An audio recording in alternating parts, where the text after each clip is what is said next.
السلام علیکم قدرمنو کتونکو، دا زه حمید الله ډبروال او دا ستاسو هغه ودان عثمان خیل.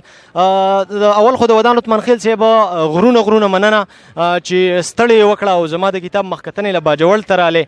او ودان عثمان خیل صاحب ډېره زیاته مننه دې کوم چې څومره شکریه دی دا کم به وي. خوشحاله اوسئ ډبروال صاحب، کتاب دې تاسو ته مبارک شي. خدای دې وکړي چې دغه کتاب د پښتنو د ژوند د بدلیدو سبب وګرځي او خدای دې تاسو له ډېر ژوند درکړي چې د پښتو ادب دپاره د پښتنو دپاره دغسې پیغامونه دغسې سوچونه او فکرونه نور راوړئ او چاپ یې کوئ. مننه. ودان صاحب پښتون م ویاړم، خپل یو دوه شعرونه د هغې نه پس د ودان صاحب نه شعر اورم چې یاره هغه وکړه چې څه غوره ده، یاره هغه وکړه چې څه غوره ده، دا قلم کتاب او توره زغره ده، نه منم د زړه نه زړه ته لار نه وي پرېږده مړه دا هسې خبره ده. ودان صاحب اورېدونکو سره به څه شریکوئ؟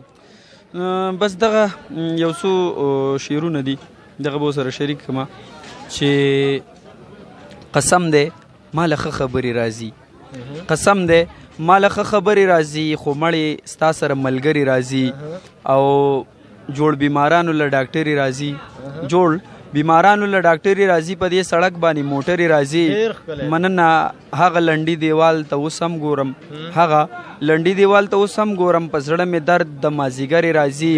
مننه او څوک چې مري سر ورسره مخه خوئ، څوک چې مري سر ورسره مخه خوئ، د امریکې نه بې ډالرې راځي. مننه څوک چې مري سر ورسره مخه خوئ، د امریکې نه بې ډالرې راځي. او بابا اتا ونه کرلې نه ده، بابا اتا ونه کرلې نه ده، هغې له اوس هم سرې کوترې راځي. مننه. او په غره په ژمي کې وریږي واورې، په غره په ژمي کې وریږي واورې، ښار ته په اوړي کې ګورګورې راځي. مننه. او په پښتونخوا کې د نخترو لو دی، په پښتونخوا کې د نخترو لو دی، ارې یې راوړلې اشرې راځي.